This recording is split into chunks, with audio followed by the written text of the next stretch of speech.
비는 마치 하늘의 눈물처럼 쉴 새 없이 쏟아졌다. 한성재는 검은 우산 아래, 잿빛 하늘 아래 홀로 서 있었다. 그의 눈앞에는 차가운 대리석으로 된 묘비가 있었다. 한서윤, 1993-24. 당신의 사랑은 영원히 빛날 것입니다. 글자가 빗물에 젖어 더욱 선명하게 반짝였다. 1년 전, 그의 아내이자 이 세상에서 유일하게 그를 따뜻하게 만들었던 사람이 갑작스러운 사고로 세상을 떠났다. 한성재는 그 이후로 세상을 향해 굳게 닫혔다. 한성재는 30대 중반의 젊은 나이에 대한민국에서 손꼽히는 대기업 성재그룹을 이끄는 총수였다. 그의 이름은 곧 힘과 돈, 그리고 냉철함의 대명사였다. 세상은 그를 젊은 황제라 불렀다. 하지만 그 누구도 그가 밤마다 서윤의 사진을 꺼내어 조용히 눈물 흘리는 모습을 알지 못했다. 그의 심장은 서윤이 떠난 그날부터 얼어붙은 호수처럼 차갑고 고요했다. 그는 모든 감정을 숨기고 오직 일에만 몰두했다. 그렇게 자신을 혹사하는 것이 그에게는 유일한 생존 방식이었다. 오늘 서윤의 기일. 그는 모든 공식 일정을 취소하고 이 외로운 공간을 찾았다. 비에 젖은 잔디밭과 차가운 공기는 그의 마음에 깊숙이 박힌 고통을 더욱 생생하게 되살려냈다. 그는 우산 끝으로 묘비 옆에 피어있는 하얀 국화꽃잎을 조심스럽게 쓸어보았다.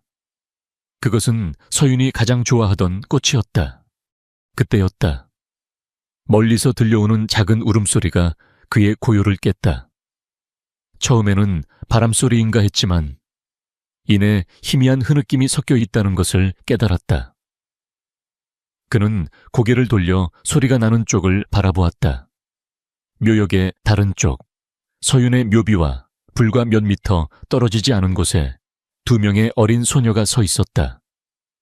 그들은 손에 작은 하얀 장미꽃을 들고 빗물에 젖은 무릎을 꿇은 채 흐느끼고 있었다. 한성재는 얼어붙었다. 그의 심장이 멈춘 것 같았다.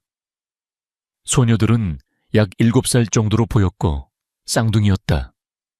그들의 외모는 그의 시선을 단숨에 사로잡았다.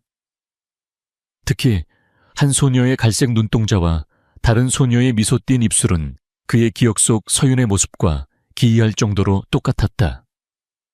마치 시간을 거슬러 어린 시절의 서윤을 보는 것만 같았다. 비록 빗물과 눈물로 범벅이 되어 있었지만 그들의 얼굴에는 서윤의 흔적이 고스란히 남아 있었다. 서윤의 생전 모습을 복사라도 한 것처럼 그는 손에 들고 있던 우산을 떨어뜨렸다. 우산이 땅에 부딪히며 내는 철컥 소리가 빗소리에 묻혔지만 그의 귀에는 천둥처럼 크게 울렸다. 그의 발은 시멘트에 붙은 것처럼 움직이지 않았다. 그는 이 초현실적인 상황을 이해할 수 없었다. 서윤은 그와 결혼하기 전까지 다른 남자와 사귄 적이 없었다. 그들이 결혼 생활을 하는 동안도 둘은 아이를 갖기 위해 노력했지만 실패했다. 서윤은 떠났고 그는 홀로 남았다. 그런데 지금 서윤을 꼭 닮은 쌍둥이 소녀들이 서윤의 묘비 앞에서 울고 있다니 소녀들의 울음소리가 더욱 커졌다. 한 소녀가 다른 소녀의 손을 꼭 잡고 언니, 엄마 보고 싶어 라고 나지막이 속삭였다. 그녀의 목소리는 서윤의 목소리와 똑같은 톤으로 울렸다. 성재는 자신의 눈을 비볐지만 환상은 사라지지 않았다. 두 소녀는 묘비에 조심스럽게 장미꽃을 놓았다. 꽃잎에 맺힌 빗방울이 마치 그들의 눈물처럼 보였다. 그들은 잠시 묘비를 어루만지더니 이내 작은 몸을 일으켜 뒤돌아섰다. 그리고 그들의 시선이 한성재와 마주쳤다. 그들의 눈에는 공포와 슬픔이 뒤섞여 있었다. 낯선 남자가 자신들을 쳐다보고 있는 것에 대한 경계심, 그리고 여전히 가시지 않은 슬픔. 한 소녀가 다른 소녀의 손을 더욱 세게 움켜쥐었다. 그들의 모습은 마치 위협적인 상황에 놓인 작은 새들 같았다. 한성재는 그들에게 다가가고 싶었지만 그의 몸은 말을 듣지 않았다. 그의 마음속에서는 수많은 질문과 감정들이 폭풍처럼 휘몰아쳤다. 이 아이들은 누구지 서윤과 무슨 관계가 있는 걸까? 왜 그들이 여기에 있는 거지? 그의 이성적인 사고는 완전히 마비되었다. 그는 그저 두 소녀의 모습을 멍하니 바라볼 수밖에 없었다. 그때였다. 멀리서 우산을 든 한 남자가 뛰어왔다. 그는 중년의 남성으로 표정에는 걱정이 가득했다. 미나야, 민지야, 여기 있었구나. 비 맞고 다니면 감기 걸려. 남성은 두 소녀에게 달려와 그들을 우산 아래로 끌어당겼다. 소녀들은 그 남성의 품에 안겨 더욱 서럽게 울었다. 그 남성은 한성재를 흘끗 보더니 별다른 표정 변화 없이 아이들을 데리고 급히 묘역을 빠져나갔다. 그들의 뒷모습이 시야에서 완전히 사라질 때까지. 한성재는 그 자리에 서 있었다. 빗물이 그의 얼굴을 타고 흘러내렸다. 그것은 빗물인지 아니면 그동안 굳게 닫아두었던 슬픔이 터져나온 눈물인지 알 수 없었다. 그는 자신의 손을 뻗어 묘비에 놓인 하얀 장미꽃을 만져보았다. 꽃잎은 차가웠지만 그의 손끝에는 알 수 없는 온기가 전해지는 것 같았다. 그는 그날 밤 잠을 이룰 수 없었다. 그의 머릿속은 온통 쌍둥이 소녀들의 얼굴로 가득 찼다. 그들의 슬픔에 잠긴 눈동자와 서윤을 닮은 얼굴이 계속해서 그의 뇌리를 맴돌았다. 그는 단순한 우연이 아니라는 것을 직감했다. 서윤이 그에게 남긴 마지막 메시지, 혹은 비밀스러운 유산. 그는 이 아이들의 정체를 반드시 알아내야 한다고 결심했다. 그것은 더 이상 단순히 호기심이 아니었다. 그것은 서윤에 대한 사랑과 상실감, 그리고 알 수 없는 진실에 대한 집착이었다. 다음 날 아침, 한성재는 비서실장에게 전화를 걸었다. 그의 목소리는 평소처럼 차분했지만 그 안에는 결코 숨길 수 없는 긴장과 결단력이 담겨 있었다. 어제 내가 갔던 그 묘지 말이야. 그곳에 있었던 2명의 어린 소녀에 대해 알아봐. 그들의 이름, 부모, 그리고 서윤과 어떤 관계가 있는지 모든 것을 알아내. 비서실장은 그의 명령에 의문을 품지 않고 즉시 실행했다. 한성재는 창밖으로 쏟아지는 햇살을 바라보았다. 그 빛은 따뜻했지만 그의 마음은 여전히 차가운 얼음처럼 단단했다. 그러나 그 얼음 속 깊은 곳에서 미세하게나마 균열이 생기기 시작했다. 그 균열을 통해 잊고 지냈던 감정의 파편들이 조금씩 흘러나오고 있었다. 그는 알지 못했다. 이 두 소녀가 그의 차갑고 완벽하게 통제된 삶을 송두리째 흔들고 그를 거대한 음모의 소용돌이 속으로 끌어들일 것이라는 것을. 그의 인생은 다시 시작되고 있었다. 한성재는 잠들지 못했다. 그의 머릿속은 온통 쌍둥이 소녀들로 가득했다. 그의 냉철한 이성은 이 사건을 단순히 기이한 우연으로 치부하려 했지만 그의 심장은 격렬하게 요동쳤다. 그는 서윤의 눈동자를, 서윤의 미소를, 그리고 그들이 묘비 앞에서 울던 모습을 잊을 수 없었다. 그 감정의 소용돌이는 그가 1년 동안 굳게 닫아두었던 모든 것을 흔들었다. 다음 날, 그는 평소와 다름없이 이른 새벽에 일어나 운동을 하고 깔끔한 수트를 차려입었다. 하지만 그의 행동은 기계적이었다. 그의 모든 정신은 이미 비서실장 강민혁에게서 올 보고서에 쏠려 있었다. 강민혁은 성재그룹의 그림자이자 한성재의 가장 믿음직한 신복이었다. 그가 모든 것을 알아내라고 지시했을 때 강민혁은 그 명령의 숨은 의미를 정확히 파악했을 것이다. 오전 10시 강민혁이 그의 집무실로 들어왔다. 그의 손에는 두꺼운 파일철이 들려 있었다. 한성재는 아무 말 없이 손을 내밀었고 강민혁은 깍듯하게 파일을 건넸다. 회장님, 말씀하신 내용을 모두 확인했습니다. 자료는 모두 이 파일 안에 있습니다. 한성재는 파일을 받았다. 그의 심장이 목까지 차오르는 듯한 긴장감을 느꼈다. 그는 천천히 파일의 첫 페이지를 넘겼다. 첫 장에는 두 소녀의 사진이 인쇄되어 있었다. 한성재가 묘지에서 보았던 바로 그 아이들이었다. 쌍둥이였다. 한성재는 한 손으로 얼굴을 쓸어내렸다. 파일의 다음 페이지를 넘기자 소녀들의 이름이 보였다. 정민아와 정민지. 그리고 그 아래에는 생년월일이 적혀 있었다. 그 날짜는 서윤이 그를 떠나기 6년 전이었다.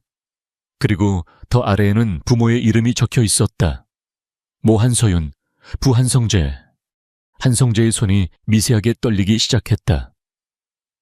한서윤이라는 이름은 그에게 익숙했지만 한성재라는 이름은 충격 그 자체였다.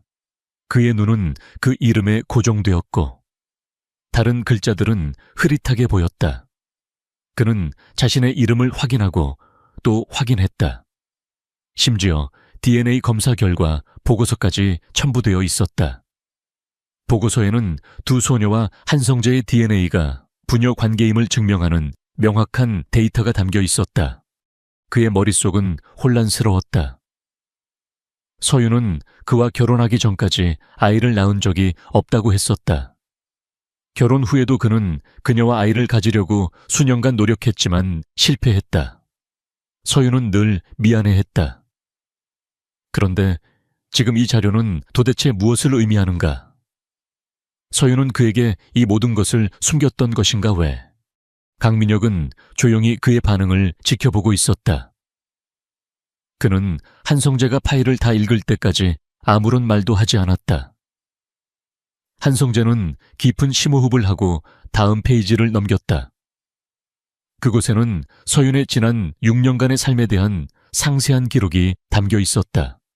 서윤은 그와 헤어진 후 새로운 삶을 시작했다. 그녀는 작은 디자인 회사를 차려 열심히 일했다.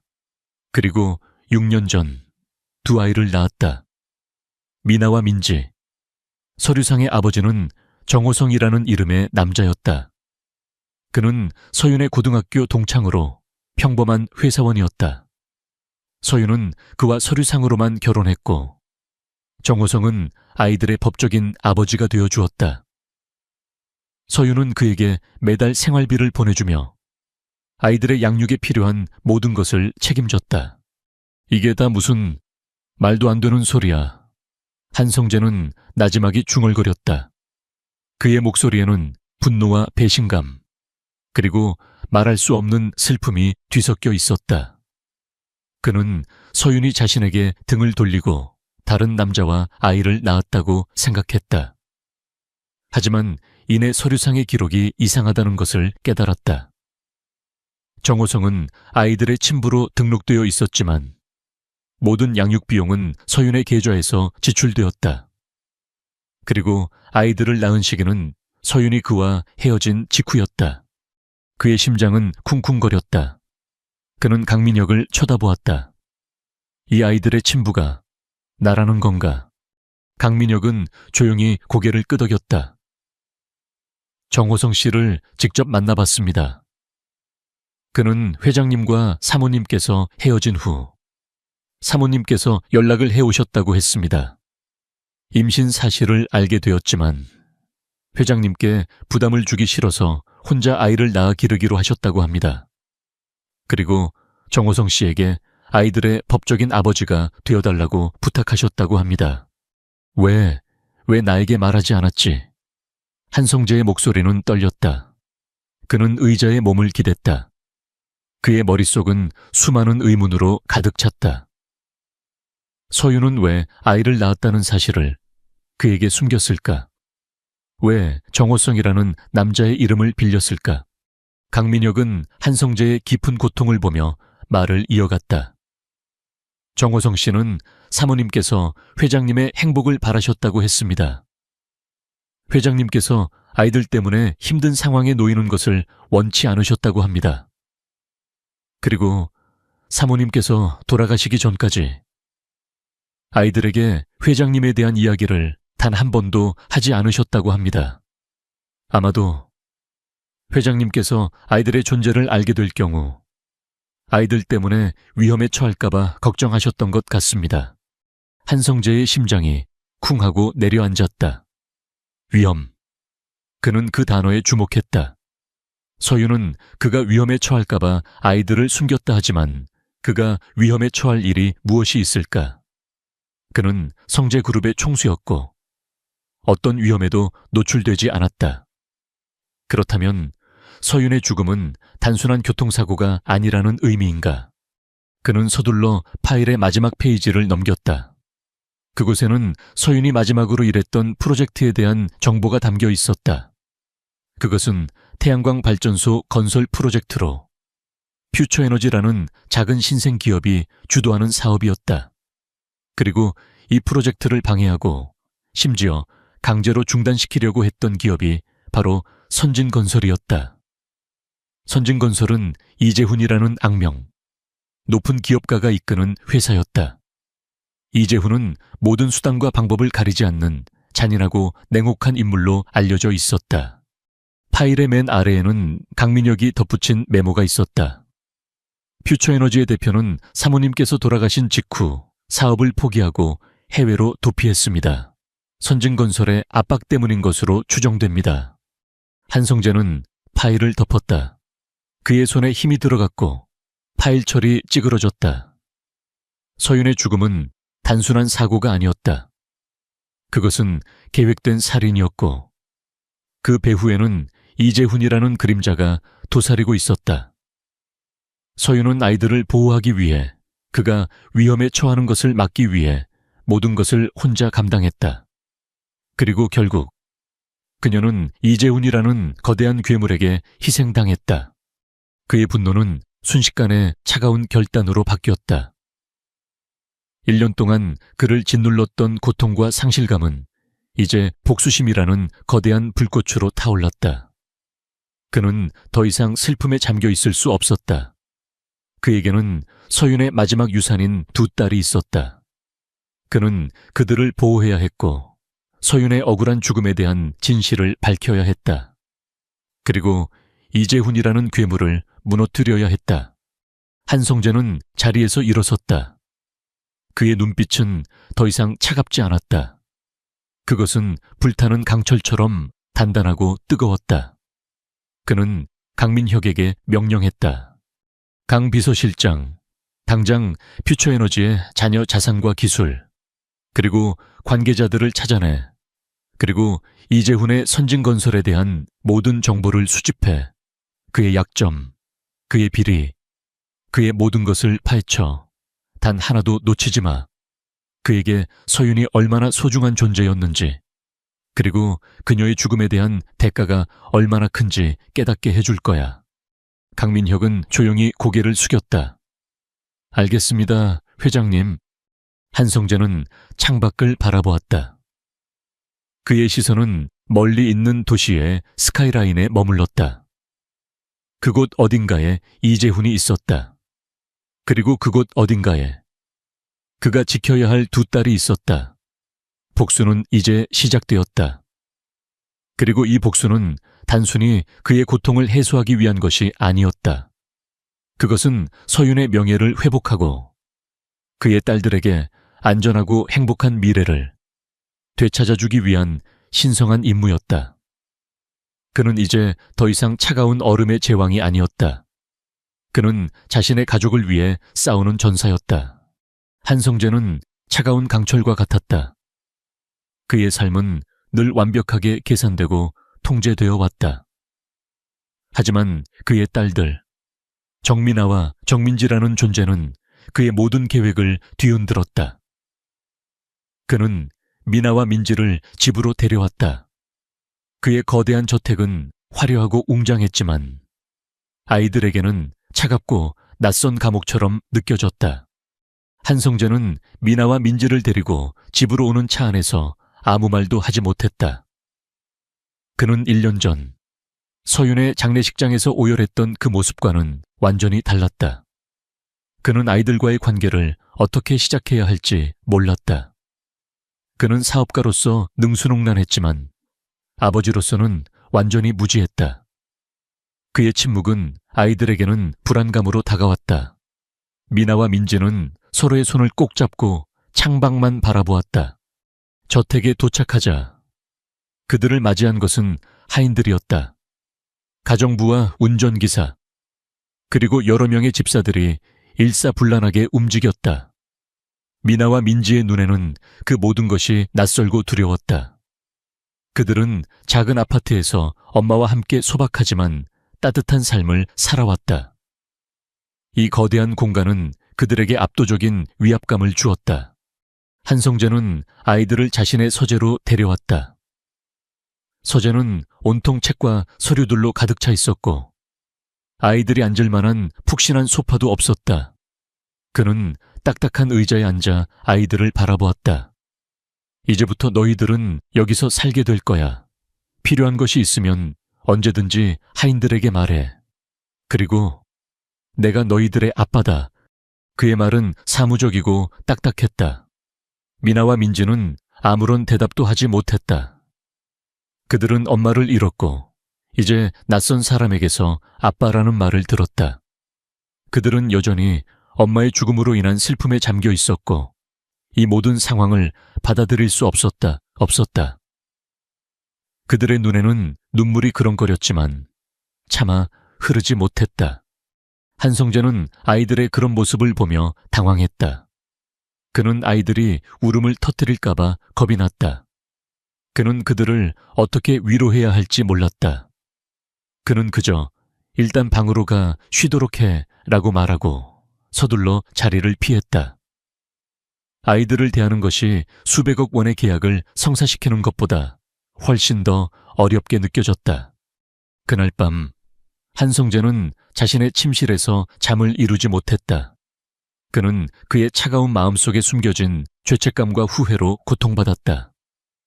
그는 서윤이 자신에게 아이들의 존재를 숨긴 이유를 어느 정도 이해하고 있었지만 그럼에도 불구하고 그는 미나와 민지에게 자신이 아빠라는 사실을 어떻게 설명해야 할지 알 수 없었다. 그는 이 아이들을 위해 무엇을 해줄 수 있을까? 돈과 권력. 그것은 아이들이 필요로 하는 것이 아니었다. 다음 날, 한성재는 억지로라도 아이들과 시간을 보내기로 했다. 그는 아침 식사를 아이들과 함께하기 위해 식당으로 내려갔다. 미나와 민지는 작은 식탁에 마주보고 앉아 있었다. 그들은 손도 대지 않은 음식들을 앞에 두고 고개를 숙이고 있었다. 한성재는 그들에게 다가가 조심스럽게 말했다. 무슨 일이야? 왜 먹지 않니? 미나와 민지는 아무런 대답도 하지 않았다. 그들은 여전히 한성재를 낯설어했다. 한성재는 무거운 침묵 속에서 식사를 시작했다.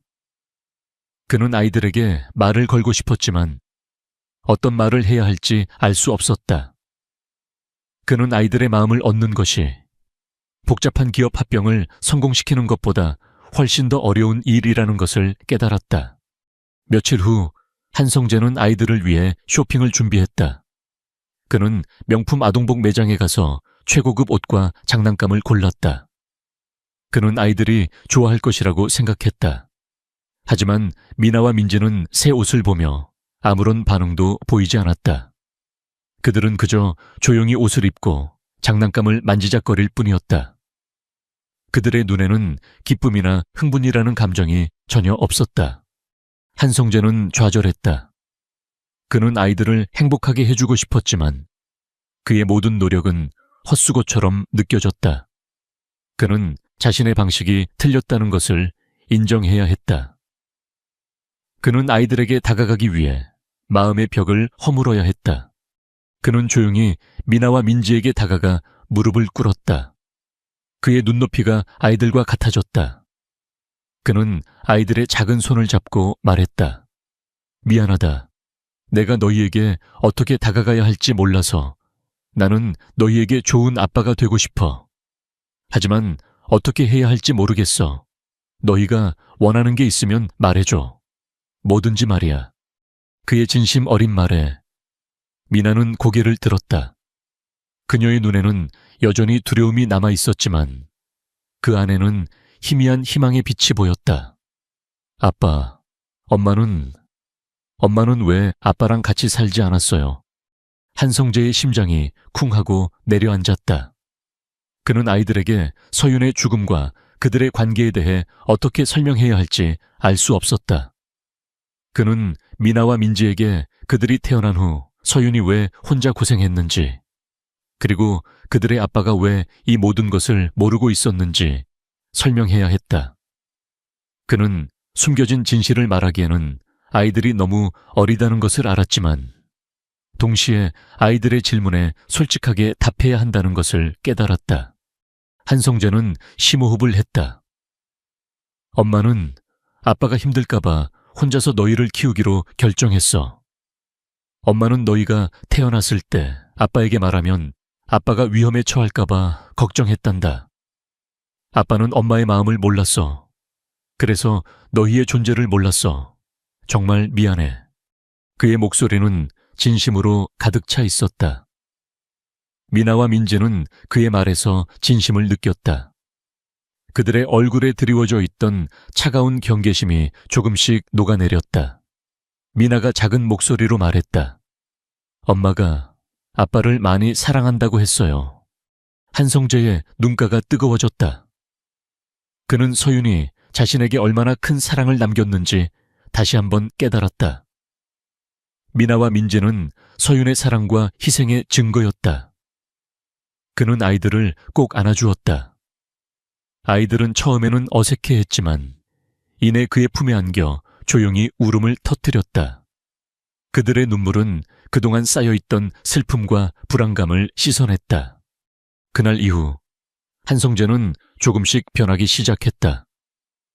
그는 바쁜 스케줄 속에서도 아이들과 함께 시간을 보냈다. 그는 아이들을 위해 동화책을 읽어주고 그들의 학교 생활에 대해 이야기를 들었다. 그는 아이들의 손을 잡고 공원에 가고 아이들이 좋아하는 놀이터에 갔다. 그는 더 이상 냉혈한 사업가가 아니었다. 그는 미나와 민지의 아빠가 되어가고 있었다. 한성재는 아이들과의 관계를 회복하며 서윤의 삶을 더 깊이 이해하게 되었다. 그는 서윤이 어떤 고난을 겪었는지, 그리고 얼마나 큰 용기를 가지고 아이들을 키웠는지 알게 되었다.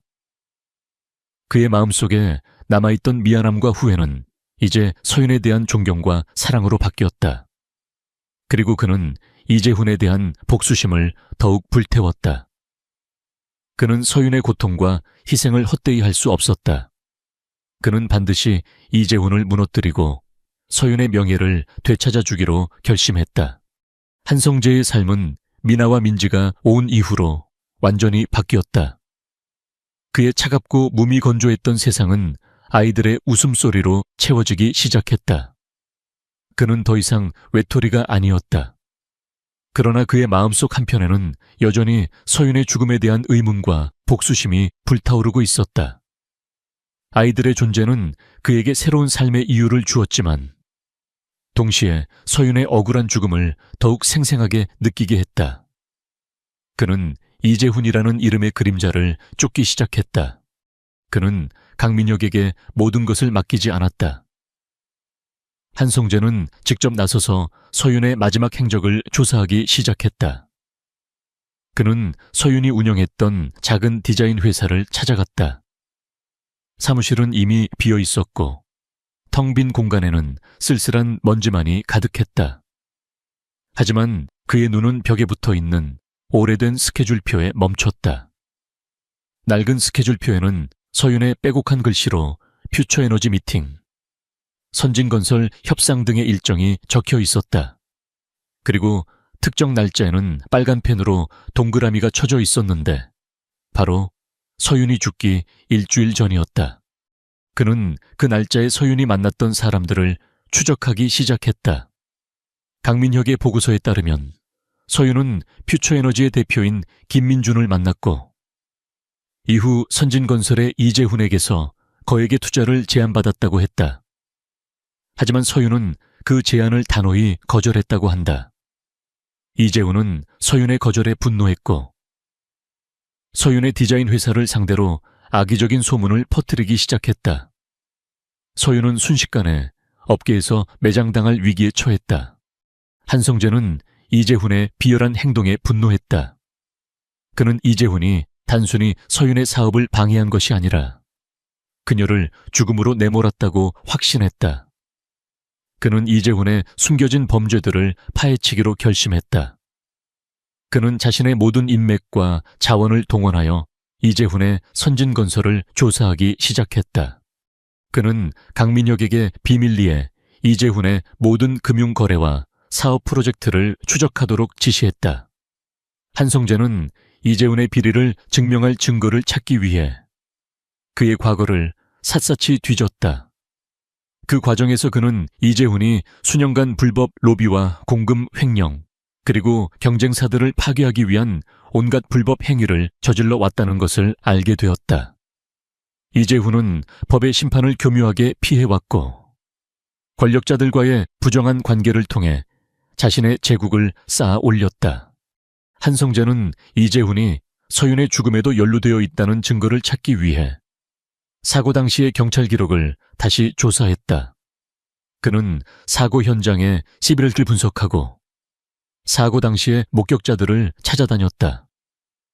처음에는 모든 것이 단순한 교통사고처럼 보였다. 서윤의 차가 갑자기 멈춘 트럭을 피하려다 중앙선을 넘어 반대편에서 오던 트럭과 충돌했다. 하지만 한성재는 무언가 이상하다는 것을 직감했다. 그는 사고 현장에 트럭 운전자들을 추적했다. 두 운전자 모두 사고 직후 병원으로 이송되었고 얼마 지나지 않아 합의금을 받고 사라졌다. 한성재는 그들이 이재훈의 사람이라는 것을 알아냈다.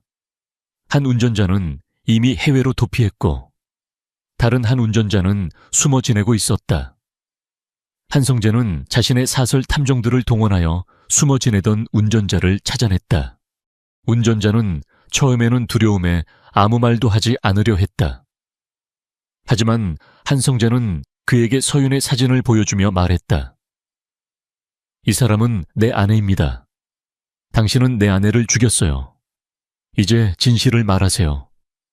그렇지 않으면 당신은 평생 숨어 지내야 할 겁니다. 그리고 당신의 가족도 안전하지 않을 겁니다. 한성재의 차가운 위협의 운전자는 공포에 질려 모든 것을 털어놓았다. 그는 이재훈의 지시를 받았다고 했다. 이재훈은 서윤의 차를 쫓아 서윤이 탄 차의 위치를 파악하고 그가 운전하는 트럭을 서윤의 차 앞에서 갑자기 멈추도록 지시했다고 했다. 그리고 다른 트럭 운전자에게는 서윤의 차가 중앙선을 넘었을 때 충돌하도록 지시했다고 했다. 모든 것이 완벽하게 계획된 살인이었다. 운전자의 진술은 서윤의 죽음이 단순한 사고가 아니라는 것을 명백히 증명했다. 한성재의 분노는 극에 달했다. 그는 이재훈이 자신의 아내를 죽이고 자신에게 아이들의 존재를 숨기게 만들었다는 사실에 치를 떨었다. 그는 이재훈을 용서할 수 없었다. 그는 이재훈을 법정에 세울 뿐만 아니라 그의 모든 것을 파괴하기로 결심했다. 한성재는 증거를 확보하고 이재훈을 법적으로 심판대에 세우기 위한 계획을 세우기 시작했다. 그러나 이재훈은 단순한 사업가가 아니었다. 그는 경찰과 검찰, 그리고 정적의 인사들과 깊이 얽혀있는 거대한 거미줄의 중심에 있었다. 한성재는 이재훈을 무너뜨리기 위해 그의 힘보다 더 큰 힘을 보여주어야 한다는 것을 깨달았다. 그는 자신의 거대 기업 성재그룹을 움직이기 시작했다.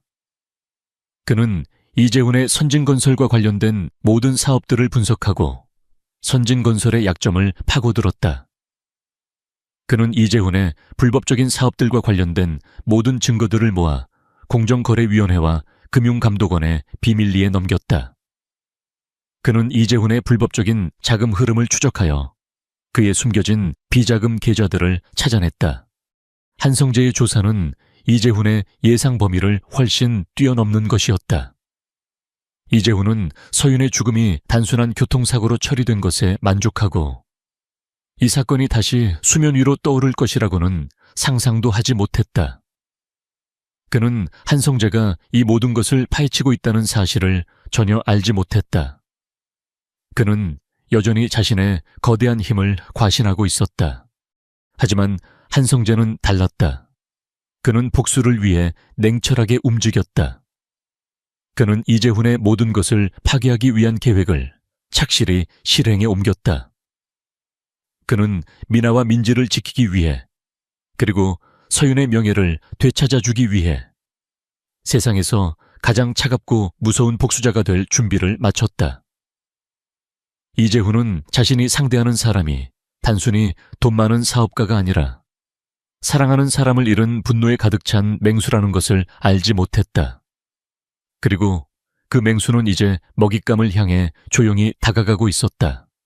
한성재의 복수 계획은 마치 잘 짜인 체스판의 움직임처럼 치밀했다. 그는 이재훈의 모든 것을 무너뜨리기 위해 가장 예상치 못한 곳부터 공격을 시작했다. 이재훈은 그의 냉철한 사업가적 능력과 잔혹함으로 자신의 제국을 쌓아 올렸지만 그 제국의 기반은 불법과 비리로 얼룩져 있었다. 한성재는 바로 그 약점을 파고들었다. 첫 번째 공격은 언론을 통해 시작되었다. 한성재는 이재훈이 지난 수년간 저질렀던 불법 로비와 공금 횡령에 대한 결정적인 증거들을 익명으로 언론사에 제보했다. 그는 증거들이 이재훈의 이름과 직접적으로 연결되지 않도록 교묘하게 조작했다.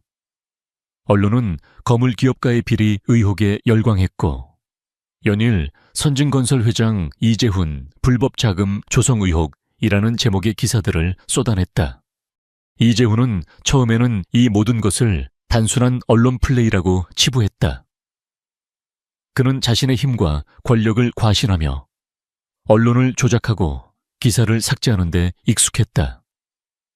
하지만 이번에는 달랐다. 아무리 애를 써도 기사는 사라지지 않았고 심지어 더 많은 언론사들이 이재훈의 비리를 파헤치기 시작했다. 그의 숨겨진 비자금 계좌와 횡령 내역이 연일 폭로되면서 선진건설의 주가는 폭락하기 시작했다. 이재훈은 분노했다. 그는 누가 이 모든 것을 꾸몄는지 알기 위해 모든 수단을 동원하여 배후를 조사했다. 그는 자신에게 적대적인 모든 기업들을 의심했지만 한성재의 성재그룹은 그의 의심 목록에 포함되지 않았다. 한성재는 공개적으로 이재훈과의 모든 관계를 끊었고 심지어는 이재훈에 대한 기사가 나오자 불미스러운 사건이라며 거리를 두는 듯한 태도를 취했다.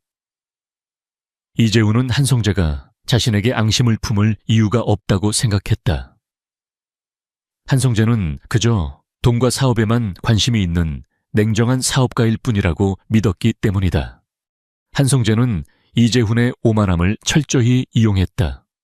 그는 이재훈의 눈을 피하기 위해 자신의 진짜 의도를 교묘하게 숨겼다.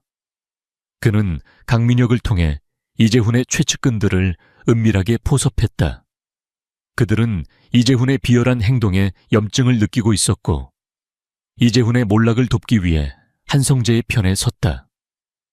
그들은 이재훈이 숨겨놓은 비밀 자료들을 한성재에게 넘겨주었다. 이재훈의 다음 공격은 경제적인 부분에서 시작되었다. 한성재는 이재훈의 선진건설이 진행하고 있던 가장 중요한 사업인 글로벌 스마트시티 프로젝트를 공격했다. 이 프로젝트는 이재훈의 명성과 힘을 상징하는 사업으로 수십조 원의 자금이 투입되었다. 한성재는 이 프로젝트의 자금 조달 과정에 불법적인 부분이 있다는 사실을 알아냈고 이를 이용하여 선진건설의 자금줄을 서서히 조이기 시작했다. 한성재는 자신의 그룹이 소유한 금융기관들을 동원하여 선진건설에 대한 모든 대출을 중단시켰다. 그는 또한 해외 투자자들을 설득하여 선진건설에 대한 투자를 철회하도록 만들었다. 한성재의 치밀한 공격에 선진건설은 자금난에 시달리기 시작했다. 공사가 중단되고 협력업체들은 줄도산 위기에 놓였다. 이재훈의 제국은 거대한 지진이 난 것처럼 흔들리기 시작했다. 이재훈은 분노했다. 그는 한성재가 이 모든 것을 꾸몄다는 사실을 뒤늦게 깨달았다. 그는 한성재를 찾아가 따졌다. 한성재 회장, 당신이 이 모든 짓을 꾸민 것이지. 대체 왜 나한테 이러는 거야? 한성재는 차가운 미소를 지었다. 그의 눈빛은 1년 전 서윤의 무덤 앞에서 얼어붙었던 그 눈빛과는 전혀 달랐다. 그의 눈빛은 이제 복수심으로 불타고 있었다. 이재훈 회장, 당신은 내가 왜 이러는지 정말 모르는 겁니까? 당신이 내 아내 서윤을 죽였으니까요. 이재훈은 한성재의 말에 충격을 받았다. 그는 서윤의 죽음이 완벽하게 사고로 위장되었다고 생각했다. 그는 한성재가 진실을 알고 있다는 사실을 전혀 예상하지 못했다. 이재훈의 얼굴은 공포에 질려 창백해졌다. 한성재는 이재훈에게 멈추지 않고 말했다. 당신은 서윤을 죽이고 그녀의 딸들을 고아로 만들었습니다. 당신은 나의 모든 것을 빼앗아갔습니다. 이제 나는 당신의 모든 것을 빼앗을 겁니다. 당신의 명예, 당신의 재산, 그리고 당신의 힘까지. 당신이 서윤에게 했던 것처럼 나도 당신에게 모든 것을 잃게 해줄 겁니다. 이재훈은 한성재의 눈에서 맹렬한 분노를 보았다. 그는 한성재가 단순한 복수심에 불타는 것이 아니라 자신을 파멸시키기 위해 모든 것을 걸었다는 것을 깨달았다. 이재훈은 한성재의 힘을 과소평가했다는 것을 뒤늦게 후회했다. 그는 한성재의 분노가 서윤의 죽음에서 비롯된 것임을 알았지만 그는 이미 늦었다는 것을 깨달았다. 한성재의 공격은 계속되었다. 그는 선진건설의 모든 비리 정보를 검찰에 넘겼다. 그의 정보는 너무나도 완벽했고 검찰은 더 이상 이재훈을 보호할 수 없었다. 이재훈은 결국 경찰에 체포되었다. 그의 제국은 순식간에 무너졌고 그의 이름은 범죄와 부패의 상징이 되었다. 이재훈의 몰락은 한성재의 승리였다. 그는 서윤의 명예를 되찾아 주었고 서윤의 복수를 완성했다. 하지만 그의 마음속에는 여전히 공허함이 남아 있었다. 복수는 그에게 평화를 가져다 주지 않았다. 그는 이제 미나와 민지에게 돌아가 그들에게 온전한 사랑을 주는 아빠가 되어야 한다는 것을 깨달았다. 복수는 끝났고 이제 새로운 삶을 시작해야 했다. 이재훈은 차갑고 어두운 사무실에 홀로 앉아 있었다. 그의 앞에는 수십 장의 신문과 자료가 널브러져 있었다. 모든 기사는 선진건설의 몰락과 그의 비리에 대한 이야기로 가득 차 있었다. 그는 마치 거대한 폭풍우에 휩쓸린 난파선 선장처럼 초조하고 분노에 차 있었다. 그의 제국은 한순간에 흔들리고 있었다. 그는 처음에는 이것이 단순히 경쟁사의 비열한 공격이라고 생각했다. 그러나 그 배후에 있는 그림자를 쫓을수록 그가 알지 못했던 거대한 손이 자신을 옥죄고 있다는 것을 깨달았다. 이재훈은 자신의 신복에게 전화를 걸었다. 그래서 아직도 배우를 못 찾았나? 도대체 누가 감히 이재훈의 등을 칠 생각을 한 거지? 그의 목소리는 분노로 떨리고 있었다.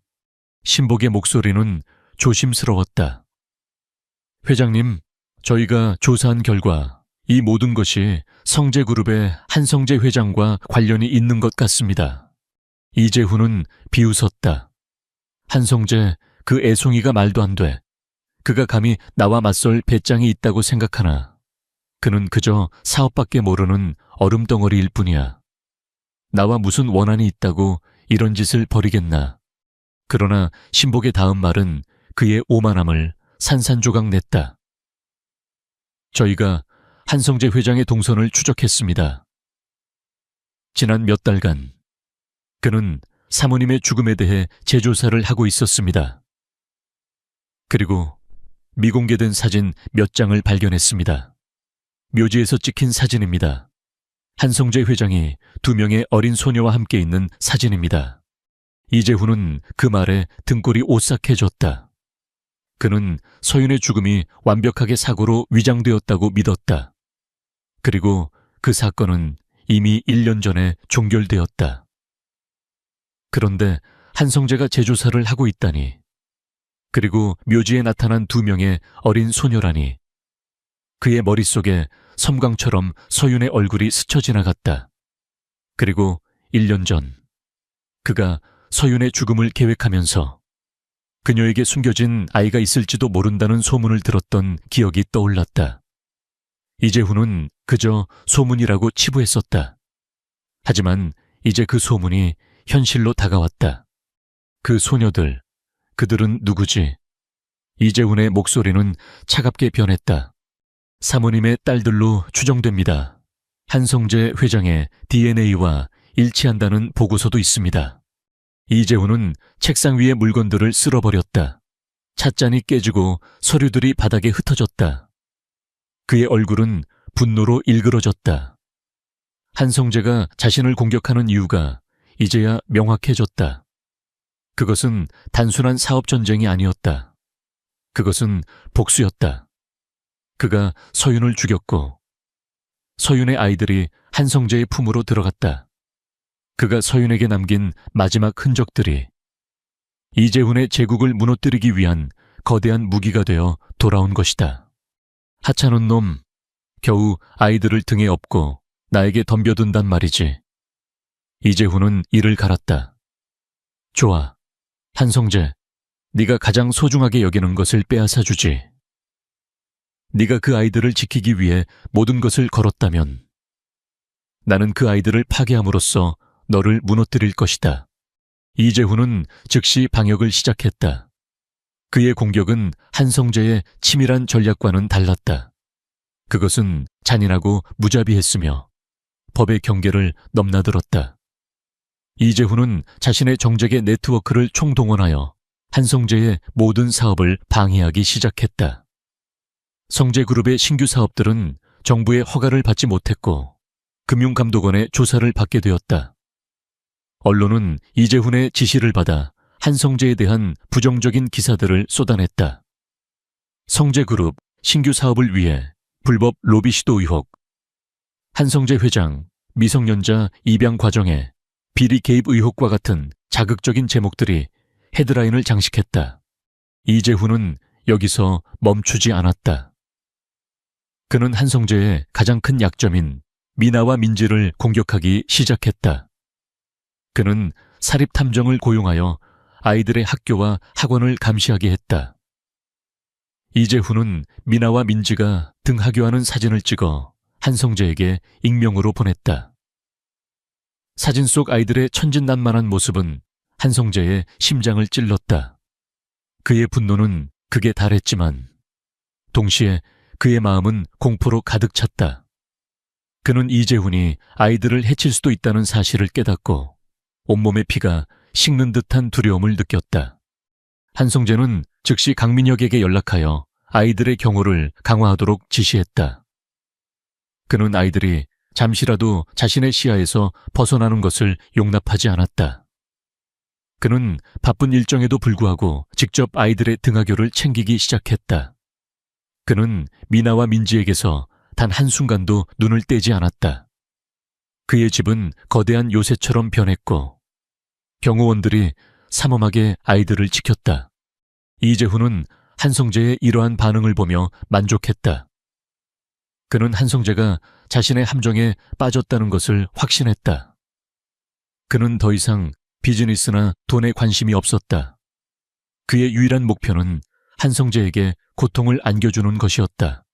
어느 날 오후, 미나와 민지가 학교 수업을 마치고 집으로 돌아가기 위해 차에 올랐다. 그들의 차 뒤를 검은색 승용차가 쫓아왔다. 운전기사는 즉시 이재훈의 사람임을 직감하고 속도를 높였다. 그러나 검은색 승용차는 더욱 거칠게 운전하며 그들의 차를 위협했다. 미나와 민지는 공포에 질려 비명을 질렀다.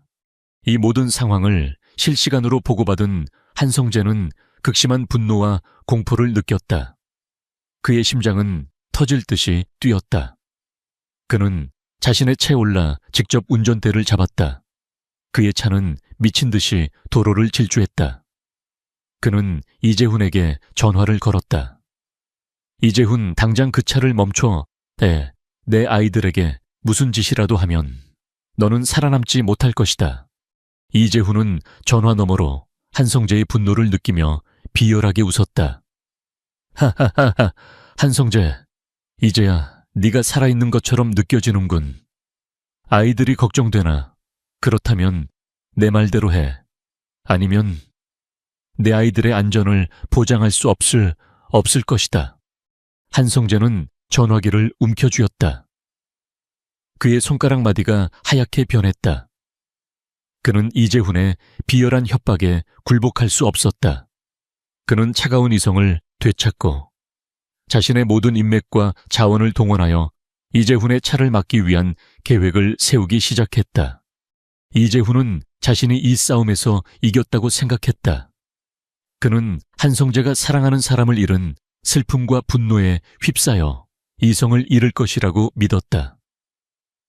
하지만 그는 한성재의 진정한 힘을 과소평가하고 있었다.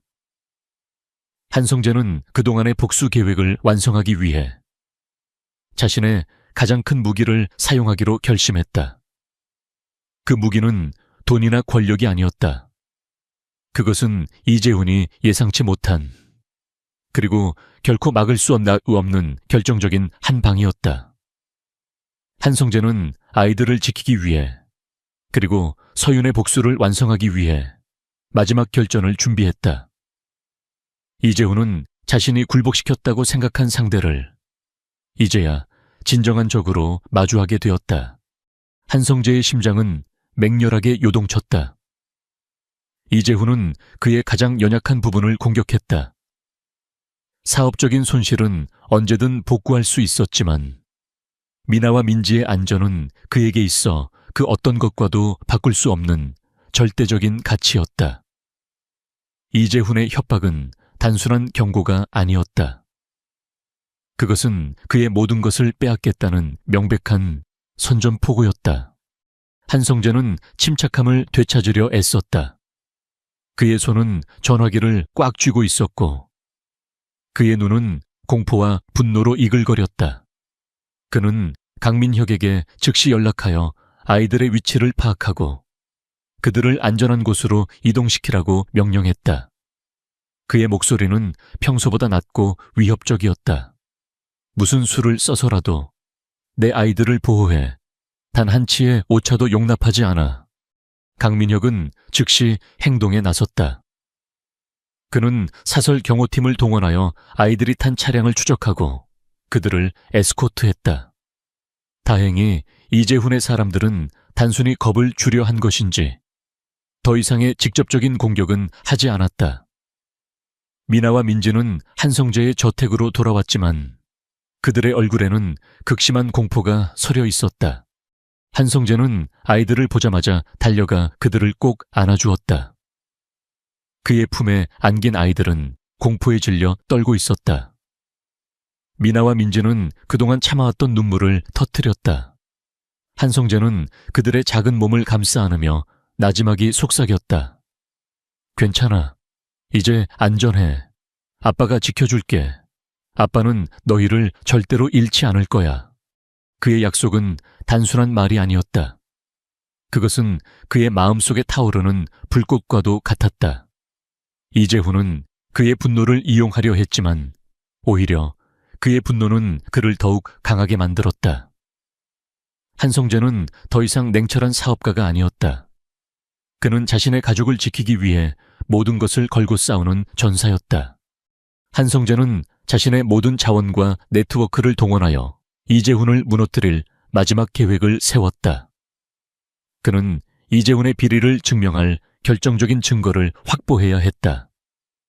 그는 이재훈의 불법적인 자금 흐름을 추적하여 그가 수년간 뇌물을 바쳤던 정재계 인사들의 명단을 확보했다. 그 명단에는 경찰 고위 간부, 검찰총장, 그리고 현직 국회의원들의 이름이 포함되어 있었다. 한성재는 이재훈이 이 모든 것을 기록해둔 비밀 장부를 가지고 있다는 것을 알게 되었다. 그 장부는 이재훈의 비서실에 숨겨져 있었고 이재훈의 최측근만이 그 존재를 알고 있었다. 한성재는 자신의 사설 정보원을 동원하여 그 장부를 탈취하기 위한 작전을 계획했다. 이재훈은 한성재가 이 모든 것을 알고 있다는 사실을 전혀 예상하지 못했다. 그는 자신의 힘과 권력, 그리고 비밀 네트워크를 과신하고 있었다. 그는 한성재가 자신을 무너뜨릴 수 있는 증거를 찾을 수 없다고 확신했다. 그는 한성재를 단순히 겁쟁이로 여기고 그가 더 이상 자신에게 덤벼들지 못할 것이라고 생각했다. 하지만 한성재는 이재훈의 오만함을 철저히 이용했다.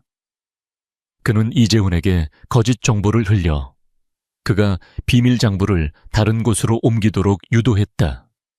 한성재는 이재훈의 경비가 가장 허술한 순간을 노렸다. 한밤중 한성재의 정예 요원들이 이재훈의 비서실에 잠입하여 비밀 장부를 탈취하는 데 성공했다. 그들은 증거물을 확보하고 이재훈의 감시망을 교묘하게 피해 탈출했다. 이재훈은 다음 날 아침 비밀 장부가 사라졌다는 사실을 알게 되었다. 그의 얼굴은 공포와 분노로 일그러졌다. 그는 한성재가 이 모든 것을 꾸몄다는 것을 직감했다. 그는 즉시 자신의 모든 네트워크를 동원하여 한성재를 공격하기 시작했다. 그는 한성재의 회사에 대한 허위 사실을 유포하고 그의 사업을 방해하기 위해 온갖 비열한 수단을 사용했다. 한성재는 이재훈의 공격에 맞서기 위해 자신이 확보한 증거들을 사용하기로 결정했다. 그는 이재훈의 비밀 장부에 담긴 모든 내용을 언론에 공개했다. 기자회견장에서 한성재는 차분하지만 단호한 목소리로 말했다. 저는 오늘 이재훈 회장이 저지른 모든 불법 행위와 비리에 대한 증거를 공개하고자 합니다. 이재훈 회장은 자신의 욕심을 위해 수많은 사람들을 희생시켰고 심지어 제 아내를 죽음으로 내몰았습니다. 저는 더 이상 이재훈의 만행을 좌시하지 않을 것입니다. 그는 반드시 법의 심판을 받아야 합니다. 한성재의 폭로는 대한민국 사회를 뒤흔들었다. 이재훈의 비리는 상상을 초월했고 그와 결탁했던 정재계 인사들의 명단은 충격을 주었다. 여론은 들끓었고 이재훈에 대한 비난이 쏟아졌다. 검찰은 더 이상 이재훈을 보호할 수 없었고 즉시 수사에 착수했다. 이재훈의 제국은 순식간에 무너져 내렸다. 이재훈은 자신의 몰락을 보며 절규했다. 그는 자신이 한성재를 이겼다고 생각했지만 결국 한성재의 소나기에 놀아났다는 것을 깨달았다. 그는 자신의 오만함과 무지함이 자신의 파멸을 불러왔다는 것을 인정해야 했다. 그는 한성재를 과소평가했고 그가 사랑하는 사람을 잃은 분노가 얼마나 무서운 힘을 가지고 있는지 알지 못했다. 한성재는 이재훈의 몰락을 보며 복수의 달콤함을 느꼈다. 그러나 그의 마음은 여전히 무거웠다. 서윤은 돌아오지 않았고 미나와 민지의 상처는 쉽게 치유되지 않았다. 하지만 그는 더 이상 슬픔에 잠겨있지 않았다. 그는 자신의 가족을 지키기 위해 그리고 서윤의 명예를 되찾아주기 위해 모든 것을 걸고 싸웠다. 그리고 이제 그는 새로운 삶을 시작해야 했다. 이재훈의 제국은 걷잡을 수 없이 무너져 내렸다. 언론은 매일 그의 비리와 추악한 진실을 폭로했고 대중의 분노는 하늘을 찔렀다. 검찰과 경찰은 더 이상 권력의 눈치를 보지 않고 이재훈과 그의 부패한 네트워크에 대한 전면적인 수사에 착수했다. 이재훈은 자신의 사무실에 홀로 앉아 창밖으로 보이는 도시의 풍경을 멍하니 바라보았다. 한때 그의 것이었던 이 거대한 도시가 이제는 그를 향해 차가운 시선을 보내는 것만 같았다. 이재훈은 자신이 파멸했다는 사실을 받아들일 수 없었다. 그는 자신의 삶이 완벽하다고 믿었다. 그는 돈과 권력, 그리고 폭력을 사용하여 모든 것을 통제할 수 있다고 생각했다. 하지만 한성재라는 한 남자의 복수심은 그의 모든 것을 한순간에 산산조각 냈다. 그는 한성재가 이 모든 것을 꾸몄다는 것을 알았지만 한성재가 어떻게 자신을 이렇게까지 무너뜨릴 수 있었는지 이해할 수 없었다. 그는 한성재를 너무나도 과소평가했다. 그는 한성재의 가장 큰 약점이 아이들이라고 생각했지만 오히려 아이들은 한성재를 더 강하게 만들었다. 이재훈은 마지막 발악을 하기로 결정했다. 그는 자신의 모든 것을 잃더라도 한성재에게 고통을 안겨주기로 했다. 그는 한성재의 가장 소중한 것을 공격하기로 했다. 미나와 민지. 그는 그들이 한성재의 삶에서 가장 중요한 존재라는 것을 알았다. 이재훈은 자신의 마지막 남은 신복들을 불러 모았다. 한성재에게 가서 전해 내가 가진 모든 것을 잃었지만 나는 여전히 그가 가장 사랑하는 것을 빼앗을 수 있다는 것을 보여줄 거야. 아이들을 데려와. 무슨 일이 있어도 그의 눈은 광기로 번뜩였다. 그는 한성재를 파멸시키기 위해 자신의 모든 것을 던질 준비가 되어 있었다. 한편 한성재는 아이들과 함께 평화로운 시간을 보내고 있었다. 그는 미나와 민지에게 좋은 아빠가 되기 위해 노력했다. 그는 그들에게 동화책을 읽어주고 그들의 학교 생활에 대해 이야기를 들었다. 그는 아이들의 웃음소리가 자신의 삶에서 가장 아름다운 소리라는 것을 깨달았다. 그는 이재훈과의 싸움에서 승리했지만 그의 마음은 여전히 불안했다. 그는 이재훈의 마지막 발악이 무엇일지 알 수 없었다. 그의 불안감은 현실이 되었다. 한성재는 학교로부터 전화 한 통을 받았다. 미나와 민지가 학교 앞에서 사라졌다는 소식이었다. 한성재의 심장이 멎는 듯 했다. 그는 즉시 강민혁에게 연락하여 아이들의 위치를 파악하라고 지시했다. 그의 손은 떨리고 있었지만 그의 목소리는 차분했다. 그는 이재훈이 아이들을 납치했다는 것을 직감했다. 이재훈은 한성재에게 전화를 걸었다. 그의 목소리는 승리에 취한 듯 들렸다. 한성재, 네가 나를 무너뜨렸다고 생각하나? 아니, 나는 아직 건재해. 나는 네가 가장 소중하게 여기는 것을 가지고 있다. 네가 네 딸들을 보고 싶다면 내가 시키는 대로 해. 한성재는 침묵했다. 그의 마음속에서는 분노와 공포가 뒤섞여 폭풍처럼 휘몰아쳤다. 그는 이재훈의 협박에 굴복할 수 없었다. 그는 이재훈이 원하는 대로 한다면 아이들이 더 큰 위험에 처할 것이라는 것을 알았다. 그는 이재훈의 함정에 빠질 수 없었다. 한성재는 이재훈에게 말했다. 이재훈, 네가 내 아이들에게 손가락 하나라도 대면 나는 네가 상상할 수 없는 고통을 안겨줄 것이다. 너는 모든 것을 잃었지만 나는 아직 잃지 않았어. 너는 죽은 사람이나 다름없다. 이재훈은 한성재의 목소리에서 느껴지는 냉정함에 당황했다. 그는 한성재가 자신에게 굴복할 것이라고 생각했다. 하하하, 한성재. 네가 아무리 강한 척해도 너는 결국 네 아이들 앞에서 무릎을 꿇게 될 것이다. 네가 가진 모든 것을 내게 넘겨. 그러면 아이들을 돌려보내주지. 한성재는 이재훈의 요구를 거절했다. 그는 이재훈에게 시간을 끌기 위해 대화를 이어갔다. 그는 이재훈이 아이들을 어디에 숨겼는지 알아내야 했다. 한성재는 강민혁에게 이재훈의 통화 위치를 추적하라고 지시했다. 이재훈은 자신의 위치를 노출시키지 않기 위해 여러 개의 전화기를 사용하고 있었다. 그러나 한성재의 정보원들은 이재훈이 사용하는 전화기의 위치를 교묘하게 추적했다. 한편 미나와 민지는 낯선 창고에 갇혀 있었다. 그들은 공포에 질려 서로를 끌어안고 울고 있었다.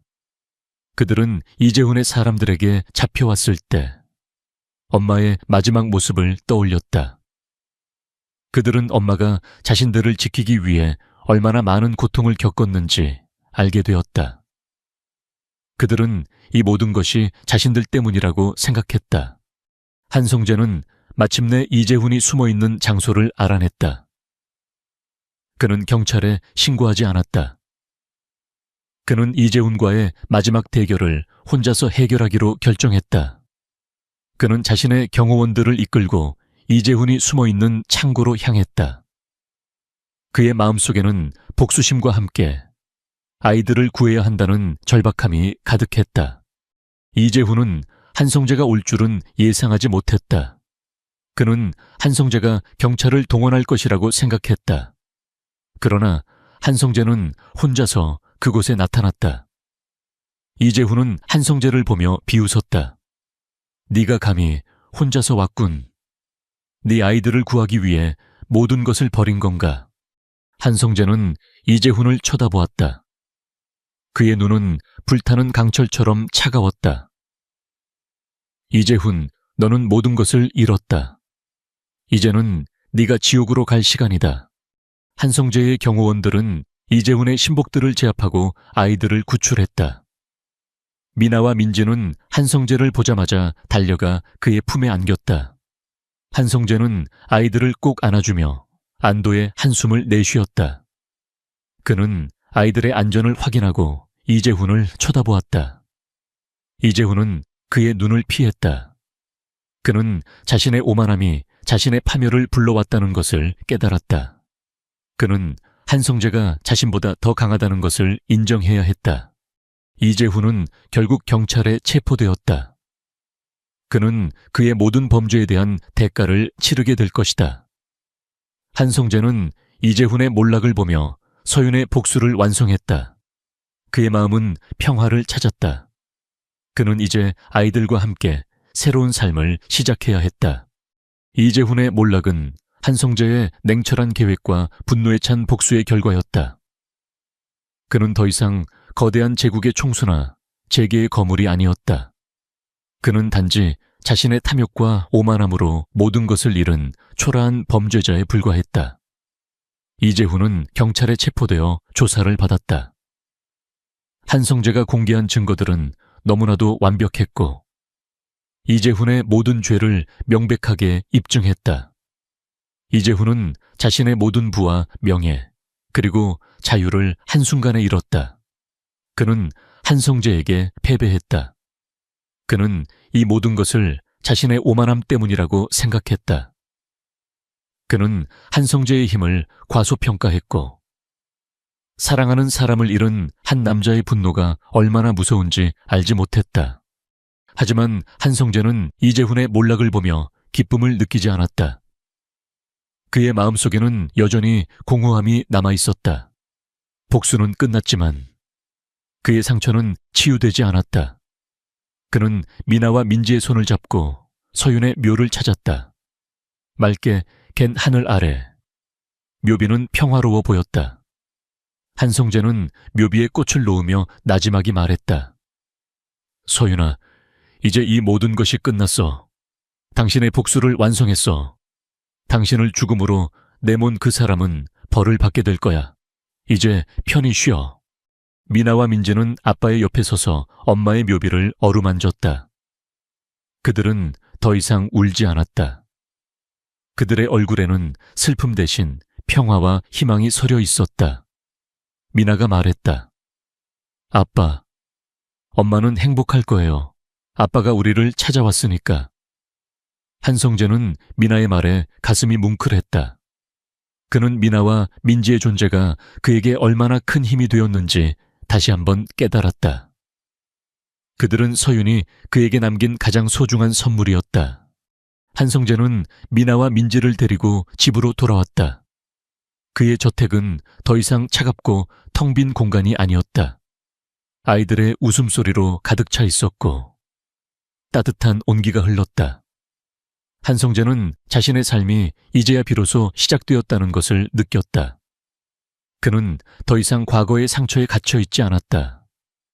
그는 이제 미나와 민지의 아빠로서 그들에게 온전한 사랑과 행복을 줄 수 있는 새로운 삶을 살아야 했다.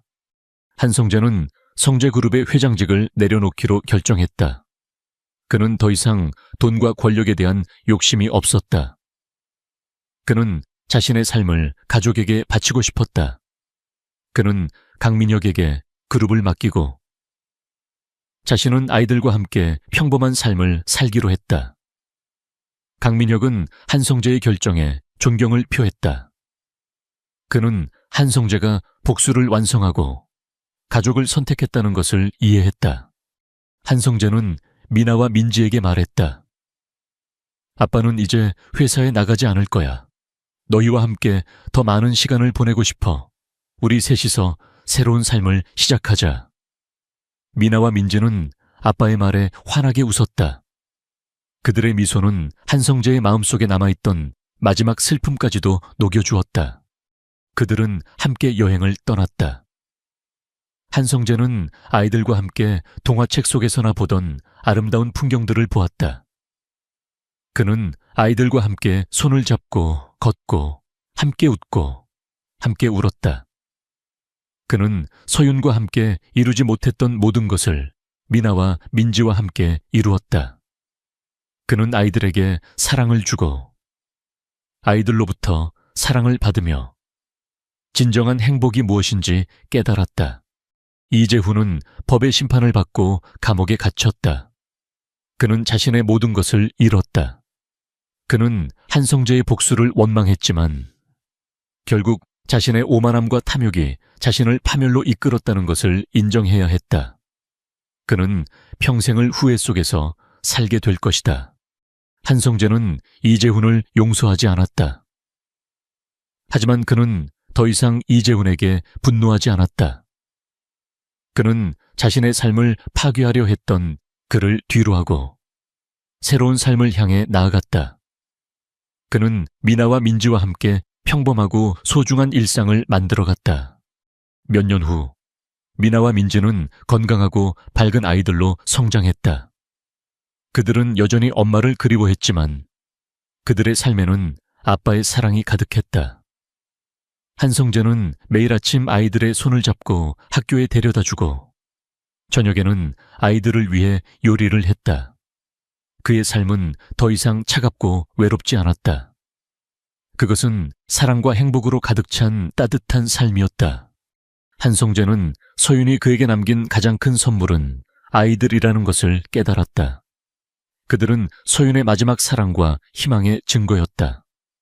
그는 아이들과 함께 서윤의 꿈을 계속해서 이어나갈 것이다. 그는 이제 완전한 행복을 찾았다. 이재훈의 몰락은 단순한 사업가의 몰락이 아니었다. 그것은 부패한 권력의 사슬이 끊어지고 정의가 승리했음을 상징하는 사건이었다. 한성재는 이재훈이 수감된 후에도 그의 모든 불법 행위에 대한 후속 조치를 철저히 이행했다. 이재훈과 결탁했던 모든 정재계 인사들은 줄줄이 감옥에 가거나 자리에서 물러났다. 한성재는 서윤의 복수를 완성했을 뿐만 아니라 부패한 세상을 정화하는 데 기여했다. 그러나 그의 마음속은 여전히 평화롭지 않았다. 그는 이제 아이들과 함께 서윤의 꿈을 이어나가야 했다. 그는 자신의 복수가 아이들에게 상처를 주었다는 것을 알았다. 아이들은 한성재와 함께 살게 된 이후 수많은 위험에 노출되었다. 그는 아이들이 엄마를 잃은 슬픔과 함께 아빠의 복수 때문에 생긴 공포를 겪었다는 것을 깨달았다. 그는 아이들에게 진심으로 미안했다. 한성재는 아이들에게 말했다. 미나, 민지, 아빠는 너희를 지키기 위해 싸웠어. 하지만 아빠의 싸움 때문에 너희가 무서워했다는 것을 알아. 아빠는 미안해. 이제 더 이상 그런 싸움은 없을 거야. 아빠는 너희에게 좋은 아빠가 되어줄게. 미나와 민지는 아빠의 진심 어린 사과에 고개를 끄덕였다. 그들은 아빠가 자신들을 위해 싸웠다는 것을 이해했다. 그들은 아빠를 용서했다. 그들은 더 이상 두려워하지 않았다. 그들의 마음은 아빠의 사랑으로 가득 찼다. 한성재는 성재그룹의 회장직을 내려놓았다. 그는 강민혁에게 그룹을 맡겼다. 강민혁은 한성재의 뜻을 존중했고 그의 결정을 지지했다. 한성재는 더 이상 돈과 권력에 대한 욕심이 없었다. 그는 자신의 모든 것을 가족에게 바치기로 결심했다. 그는 미나와 민지와 함께 평범한 삶을 시작했다.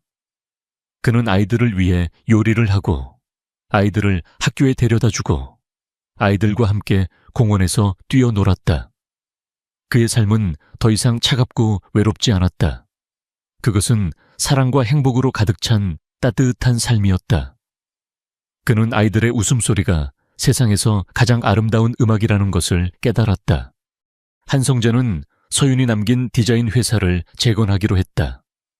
그는 서윤의 꿈을 이어나가고 싶었다. 그는 자신의 모든 재산을 사용하여 회사를 확장하고 서윤의 디자인 철학을 계승했다. 회사는 서윤 디자인이라는 새로운 이름으로 다시 태어났다. 한성재는 서윤의 이름으로 세상의 아름다움을 선사하고 싶었다. 미나와 민지는 아빠의 결정을 지지했다. 그들은 아빠와 함께 회사를 꾸몄다. 미나는 그림을 그렸고 민지는 색칠을 했다. 그들의 작은 손에서 나온 그림들은 서윤의 디자인에 영감을 주었다. 한성재는 아이들과 함께 서윤의 꿈을 실현해 나갔다. 몇 년 후 서윤 디자이너는 세계적인 디자인 회사로 성장했다. 회사의 모든 디자인에는 서윤의 이름이 새겨져 있었다. 한성재는 성공한 사업가로 돌아왔지만 그의 삶의 우선순위는 변하지 않았다. 그는 여전히 미나와 민지의 아빠였다. 그는 매일 아이들을 위해 요리를 하고 아이들과 함께 산책을 했다. 그의 삶은 사랑과 행복으로 가득 차 있었다. 어느 맑은 날, 한성재는 미나와 민지의 손을 잡고 서윤의 묘를 찾았다. 묘비 앞에는 하얀 장미꽃이 놓여 있었다. 미나와 민지는 묘비에 조심스럽게 손을 올리고 말했다. 엄마, 우리는 이제 행복해요. 아빠가 우리와 함께 있으니까. 한성재는 미나와 민지를 꼭 안아주었다. 그의 눈에는 눈물이 고였다. 그것은 슬픔의 눈물이 아니었다. 그것은 행복과 감사함의 눈물이었다. 그는 서윤이 그에게 남긴 가장 큰 선물이 아이들이라는 것을 깨달았다. 그들은 서윤의 마지막 사랑과 희망의 증거였다. 그는 아이들과 함께 서윤의 꿈을 계속해서 이어나갈 것이다. 이재훈은 감옥에서 평생을 후회하며 살게 될 것이다. 그는 한성재의 복수를 원망했지만 결국 자신의 오만함과 탐욕이 자신을 파멸로 이끌었다는 것을 인정해야 했다. 그는 한성재가 이재훈보다 더 강하다는 것을 인정해야 했다. 한성재는 이재훈을 용서하지 않았지만 더 이상 그에게 분노하지 않았다. 그는 자신의 삶을 파괴하려 했던 그를 뒤로하고 새로운 삶을 향해 나아갔다. 한성재는 더 이상 얼음처럼 차가운 사업가가 아니었다. 그는 미나와 민지의 아빠로서 그들에게 온전한 사랑을 주는 따뜻한 사람이 되었다. 그는 이재훈에게 복수함으로써 정의를 실현했지만 진정한 승리는 사랑과 용서 그리고 새로운 삶을 시작하는 데 있다는 것을 깨달았다. 그의 삶은 사랑으로 가득 찼고 그의 마음은 평화로웠다. 그는 이제 진정한 행복을 찾았다.